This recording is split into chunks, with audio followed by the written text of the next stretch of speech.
Pemirsa, Anda menyaksikan spesial interview Hari Bayangkara ke-80 bersama saya Marcelina Tumundo. Di usianya yang memasuki dekade ke-8, Polri tentunya mencatatkan berbagai prestasi sekaligus juga menghadapi berbagai tantangan untuk menghadirkan pelayanan yang lebih dekat kepada publik. Dan untuk menjawabnya, sudah bergabung bersama kami Kapolri Jenderal Polisi Listio Sigit Prabowo. Apa kabar, Pak Listio? Terima kasih. Baik, Mbak Marcel. Terima kasih sudah bergabung dan hadir bersama dengan kami. Pak Kapolri, sebagai yang sudah menjabat terlama di institusi Polri di pasca reformasi ini, Pak. Apa yang menjadi refleksi Bapak selama memimpin kurang lebih 5 tahun terakhir ini? Baik, yang jelas sebelum saya menyampaikan refleksi selama 5 tahun, tentunya kita juga melihat bagaimana sejarah perjalanan Polri yang cukup panjang, khususnya di Hari Bayangkara yang saat ini kita memperingati 80 tahun. Kita melihat bahwa perjalanan Polri ini memang penuh dengan dinamika dan tidak pernah lepas dari bagaimana perjalanan Polri bersama masyarakat pada saat itu, khususnya di masa-masa perjuangan merebut kemerdekaan. 1 Juli itu adalah di mana jawatan kepolisian kemudian menjadi institusi yang berada di bawah Perdana Menteri. Setelah itu tentunya dinamikanya berkembang, kita masuki masa Orde Lama, di mana polisi berada di bawah Presiden atau di bawah Kementerian, kemudian di masa Orde Baru, Polri bergabung dengan TNI pada saat itu. Kemudian di masa reformasi, Polri dipisahkan kembali dengan TNI dan bersama-sama di bawah Presiden dan dikukuhkan di dalam Undang-Undang Nomor 5 Tahun 2026 tentang perubahan revisi Undang-Undang Polri yang baru, di mana kemudian di situ juga mengakomodir berbagai macam perubahan disesuaikan dengan kebutuhan masyarakat terkait dengan tantangan munculnya kejahatan-kejahatan tren baru. Di sisi lain juga di situ juga menuntut agar Polri lebih adaptif, lebih memanfaatkan teknologi dan kemudian menjalankan nilai-nilai yang terkait dengan masalah hak asasi manusia, termasuk juga bagaimana kemudian kita memberikan ruang kepada disabilitas untuk ikut menjadi anggota Polri, termasuk juga kesetaraan gender dan sebagainya. Baik, 80 tahun usia Polri, Pak, tingkat kepercayaan publik terhadap institusi Polri mengalami pasang surut. Bagaimana Pak Kapolri memaknainya dan mungkin adakah masukan publik yang paling membekas untuk Bapak? Ya, betul yang disampaikan, terjadi dinamika pasang surut ya, yang membuat tentunya kadangkala kita juga merasa lelah begitu, merasa capek. Namun di satu sisi pada saat kemudian kita ingat kepada panggilan institusi, panggilan pada saat kita disumpah untuk menjadi anggota Polri pertama kali, bahwa memang resiko kita pada saat kita menjadi abdi negara, menjadi prajurit Bayangkara, memang kita memang digembleng dan disiapkan untuk menghadapi hal-hal seperti itu, sehingga tentunya bagaimana kita terus melakukan introspeksi sehingga kemudian apa yang diharapkan masyarakat terhadap institusi ini betul-betul bisa mendekati, minimal mendekati apa yang diharapkan oleh masyarakat. Saya kira itu. Artinya sebagai Kapolri juga Bapak merasakan kelelahan itu ya, Pak? Ya, sebagai manusia biasa saya kira kita semua memiliki rasa lelah, namun menjadi sesuatu hal yang tidak harus berlarut-larut lah begitu. Karena ada tanggung jawab yang lebih besar yang harus kita hadapi, dan itulah panggilan kita untuk menjadi prajurit Bayangkara. Saya kira itu. Pak Kapolri, kalau kita bicara juga soal kinerja, lantas bagaimana Pak Kapolri menjelaskan sebetulnya kerja-kerja Polri yang tidak kasat mata justru, yang betul-betul sampai menyentuh kepada pelayanan masyarakat? Jadi memang terkait dengan tugas pokok kita, saya kira itu juga sudah dijelaskan di dalam undang-undang, bagaimana kita memiliki tanggung jawab untuk menjaga Harkamtibmas, melakukan penegak hukum, dan juga melindungi, mengayomi, dan melayani masyarakat. Namun tentunya kita juga selalu harus bekerja tidak hanya di hilir, tapi juga di hulu. Ya, kita kenal dengan kegiatan preemptif dan preventif, karena kita melihat bahwa dengan menyelesaikan permasalahan-permasalahan di hulu, kita harapkan permasalahan itu tidak muncul menjadi ancaman faktual. Kalau di istilah kepolisian menjadi Sebelum satu terjadi peristiwa. kejahatan ya, Pak. Sebagaimana mungkin banyak hal yang kita lakukan. Salah satunya misalkan kita hadir di kegiatan-kegiatan yang bersifat bencana alam.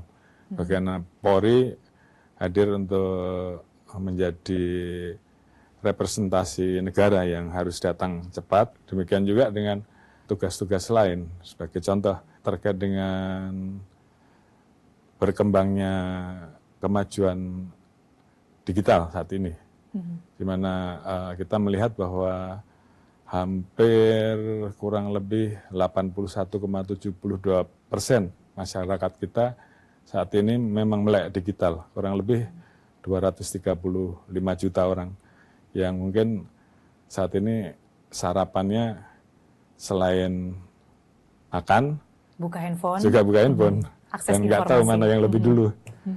Sehingga kemudian seluruh informasi di media sosial ini kan kemudian akan mempengaruhi baik dari sisi psikologis, mempengaruhi dari sisi perilaku maupun dari sisi respon terhadap apa yang dibaca.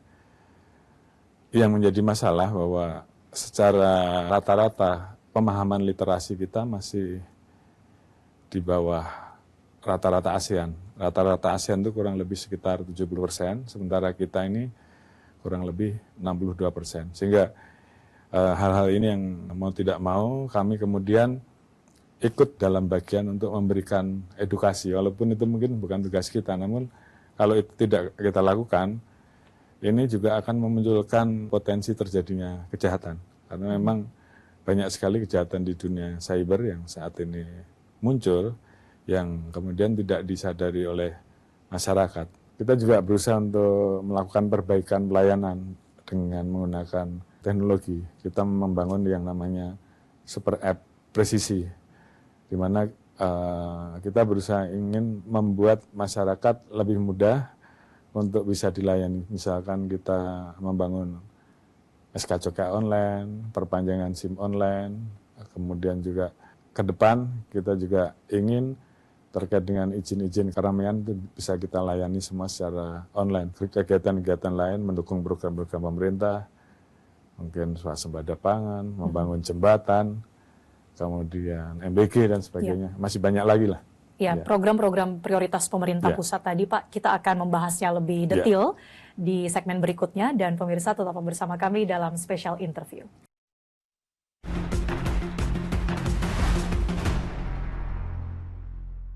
Didukung oleh tiap orang punya semangatnya masing-masing untuk memberikan yang terbaik. Terima kasih untuk kamu yang tidak bercerita tapi selalu semangat 100%. Kopi Kapal Api. Jelas lebih enak. Baru, teh pucuk Flash Sugar. dari 100% pucuk teh pilihan. Seger. Enak lagi. Teh pucuk Flash Sugar. Rendah gulanya. Enak rasanya. Teh pucuk less sugar, bagi-bagi miliaran hadiah. Hello, belum sarapan? Berani minum kopi? Siapa takut? Cuma luwak hitam premium. Kopi kesayangan Hotman yang bikin perut tetap nyaman walaupun belum makan. Para peminum kopi harus coba luwak hitam baru. Kopinya pecinta bola. Saksikan terus Hot Room setiap Rabu jam 9 malam. Dan jangan lupa minum luwak hitam premium. Nikmati mie goreng ala chef di rumah. Mie sedap goreng ala Chef Devina. Minyak kenyal dan pipi bikin beda. Ada sambal merahnya. Aku tambahin sayuran dan kremesan Creole. Taste like chef, sesimpel itu. Mie sedap goreng ala Chef Devina dari Wixwood. Hello, belum sarapan? Berani minum kopi? Siapa takut? Cuma luwak hitam premium. Kopi kesayangan Hotman yang bikin perut tetap nyaman walaupun belum makan. Para peminum kopi harus coba luwak hitam baru. Kopinya pecinta bola. Saksikan terus Hot Room setiap Rabu jam 9 malam. Dan jangan lupa minum luwak hitam premium. Pekan ini BUMN menarik perhatian masyarakat. Pertama, beberapa BUMN sukses mencetak peningkatan laba ratusan persen. Dan kedua, BUMN akan dipangkas dari sekitar 1.000 menjadi 250 BUMN. Inilah kejutan Presiden Prabowo Subianto mengelola BUMN. Dipandu oleh kejutan Presiden Prabowo kelola BUMN dalam Top Ekonomi. Live jam 9 malam ini. Metro Siang, setiap hari live jam 11 siang.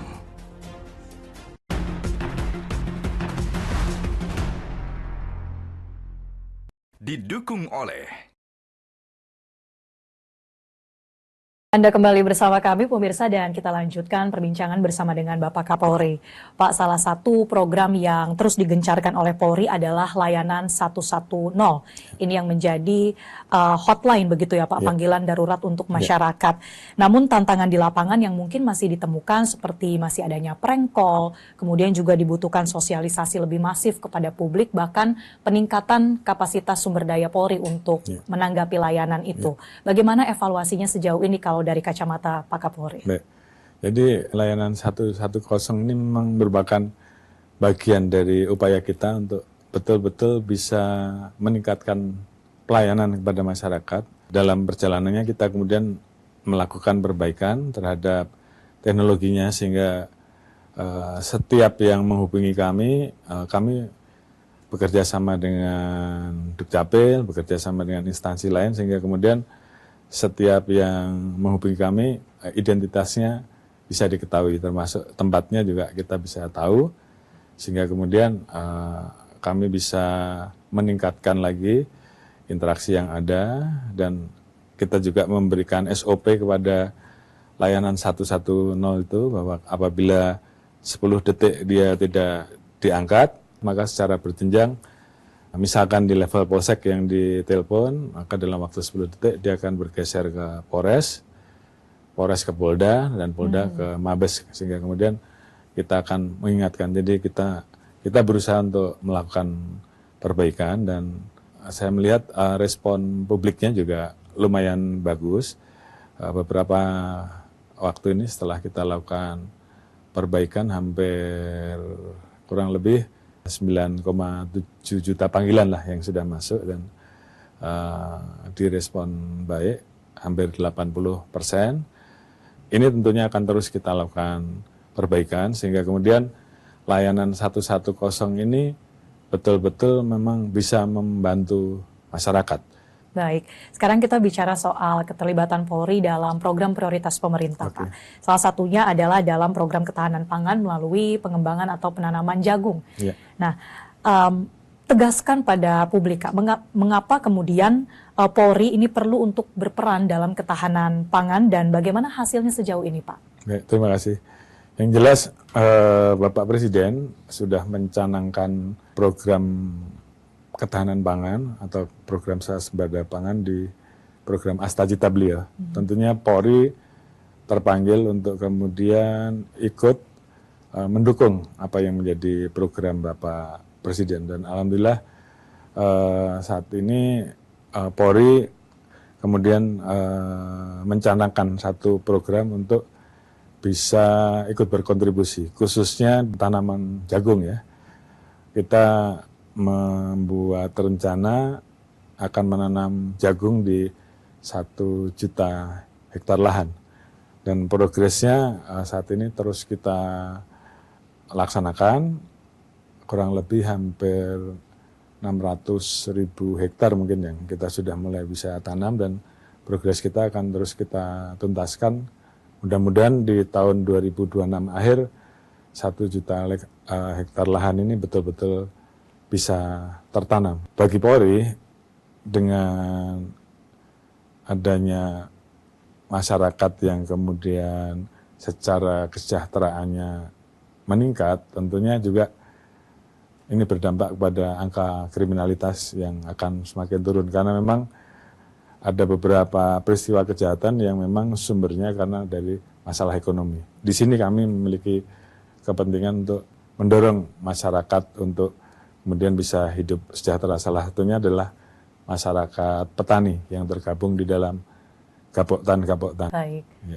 Pak Kapolri, soal concern pemerintah untuk memberantas juga kejahatan yang cukup masif bahkan lintas negara. Seperti beberapa bulan lalu kita ada penggerebekan markas dari judi online di Jakarta, kemudian juga kasus-kasus narkoba bahkan human trafficking. Bagaimana komitmen Polri untuk bisa memberantas kejahatan ini sampai ke akar-akarnya, Pak?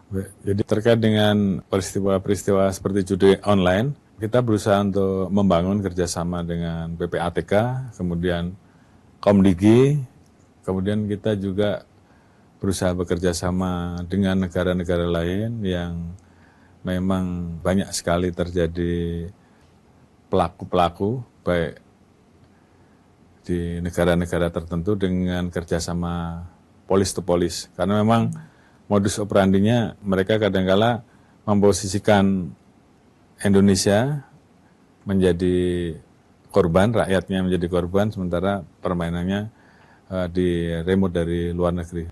Kemudian juga terkait dengan masalah TPPO atau human trafficking, ini juga menjadi fenomena yang kadang-kala muncul pada saat masyarakat kemudian sudah menjadi korban. Jadi memang kita perlu memperkuat hubungan kerjasama antar negara. Kita juga sedang mendorong penempatan anggota polisi di beberapa negara seperti di RRT, Myanmar, Kamboja, dan juga beberapa negara yang kecenderungannya masyarakat kita kemudian menjadi korban di negara tersebut.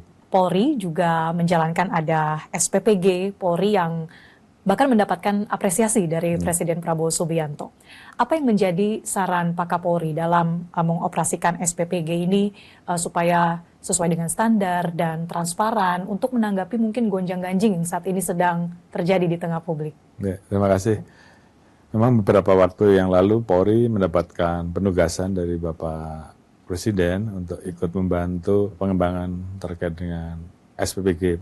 Oleh karena itu kami menerapkan di setiap SPPG Polri ini memiliki sertifikat layak higienis dan sanitasi, kemudian sertifikat jaminan produk halal, kemudian juga sertifikat uji lab, kemudian kita juga menggunakan chef-chef yang terlatih untuk kemudian kita tempatkan di SPPG sehingga kemudian mereka juga bisa mempersiapkan menu yang berkualitas dan kemudian di satu sisi juga waktu dari mulai memasak sampai dengan dikirim jangan sampai juga melewati masa waktu yang ditentukan. Kemudian untuk mendorong agar juga kita tidak tergantung dengan LPG non subsidi, Polri memanfaatkan CNG.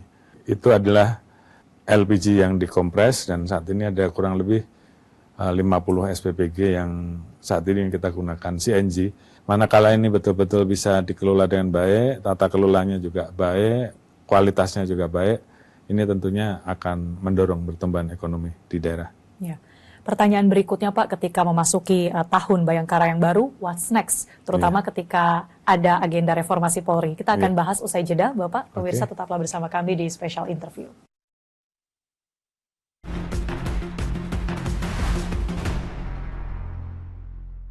Didukung oleh Tiap orang punya semangatnya masing-masing untuk memberikan yang terbaik. Terima kasih untuk kamu yang tidak bercerita, tapi selalu semangat 100%. Kopi Kapal Api. Jelas lebih enak. Wah, Isoplas Koko. Minuman isotonik seenak kelapa Thailand. Manis, seger, excellent hydration. Mau? 7 ionnya cepat diserap. Hidrasi cepat, jaga performa. Isoplas Koko. Cobain dari Wings Food. Baru, teh pucuk less sugar. Dari 100% pucuk teh pilihan. Seger. Enak lagi. Teh pucuk less sugar. Rendah gulanya. Enak rasanya. Teh pucuk less sugar. Bagi-bagi miliaran hadiah.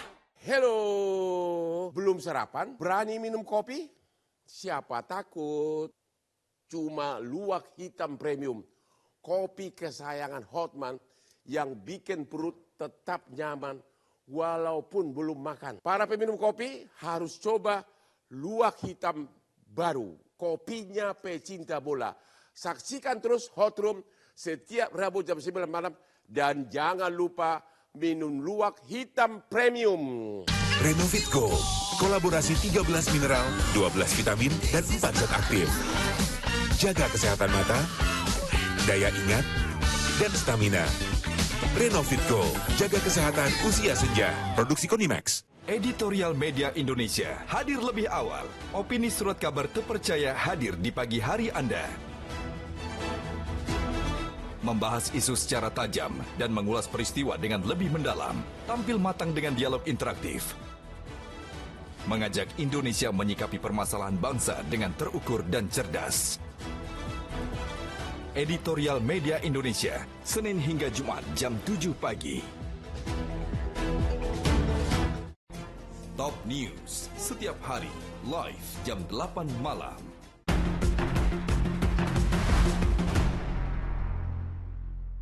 Didukung oleh Terima kasih pemirsa, Anda masih bersama kami dalam spesial interview Hari Bayangkara ke-80. Masih bersama dengan Pak Kapolri. Bapak, di usia yang baru ini, apa agenda reformasi Polri yang akan dibawa? Apalagi dengan sudah adanya penguatan lewat revisi Undang-Undang Polri. Setiap momentum yang ada itu menjadi bagian dari catatan-catatan yang memang itu diharapkan publik untuk kemudian kita harus melakukan perbaikan. Sebagai contoh terkait dengan isu komisi reformasi barangkali.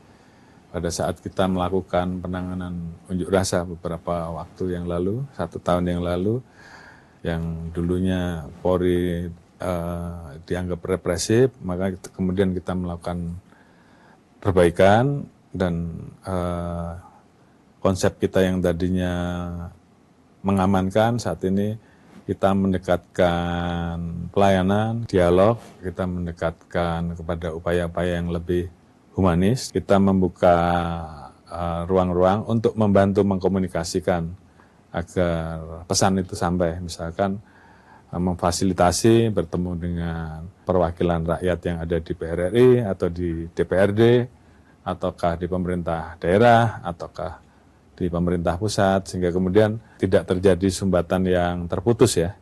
Karena memang apabila kanal itu terputus tentunya justru akan meluber ke jalan, itu yang tentunya harus kita jaga.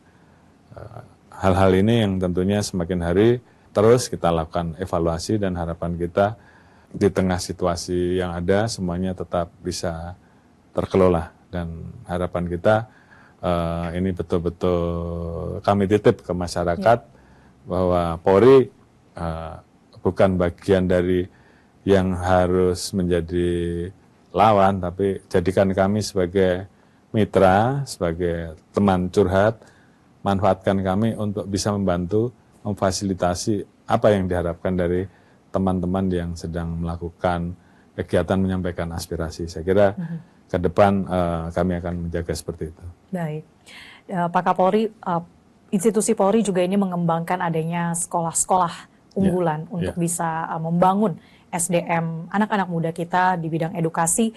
Sebetulnya seperti apa konsep dari sekolah yang didirikan oleh Polri, Pak, dan apa indikator kesuksesannya? Jadi sebelumnya memang Polri di satu sisi memang peduli juga terhadap hal-hal yang sifatnya membangun generasi muda.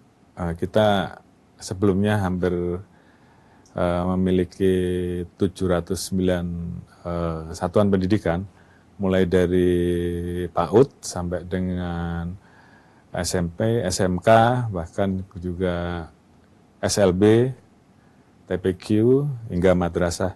Ini dikelola oleh Kemala Bayangkari. Kami sedang mengembangkan sekolah unggulan dengan nama SMA Kemala Taruna Bayangkara yang kita bangun di Gunung Sindur, bekerja sama dengan Yayasan Kader Bangsa, sehingga kemudian kita tentunya juga memiliki kekhasan karena memang ada nilai-nilai karakter kebayangkaraan yang kita tanamkan.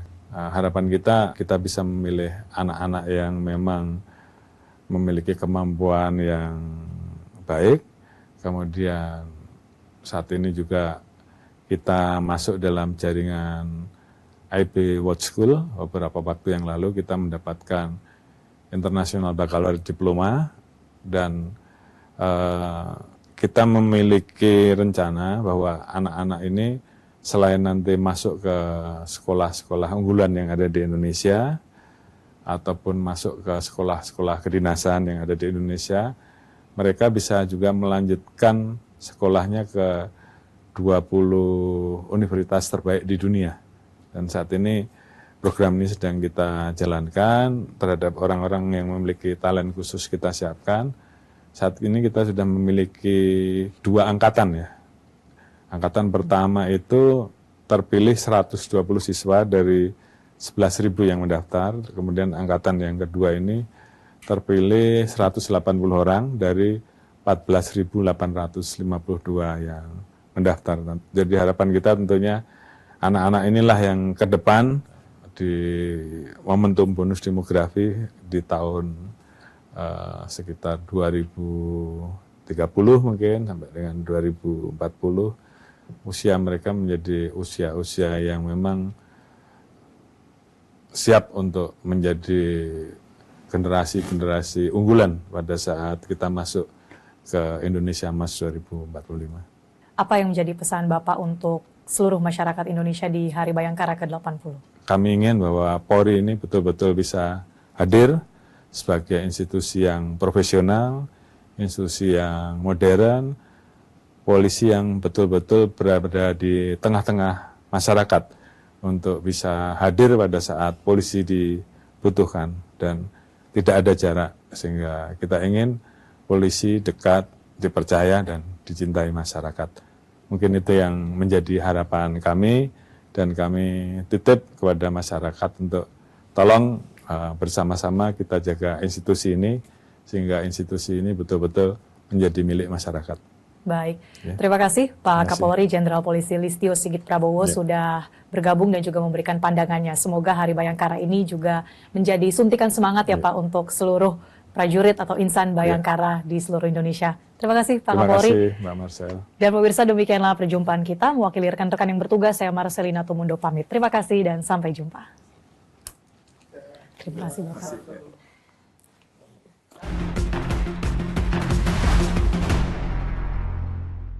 Tiap orang punya semangatnya masing-masing untuk memberikan yang terbaik.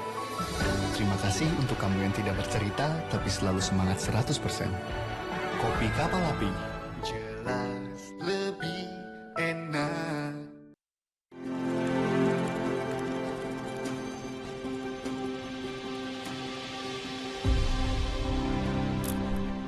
...80 tahun bukan sekedar perjalanan waktu, melainkan kisah panjang pengabdian tentang komitmen untuk menjaga dan ketulusan untuk melayani. Zaman terus bergerak. Kesetiaan tetap menjadi hal yang utama. Setiap jengkal negeri berhak merasakan kehadiran negara.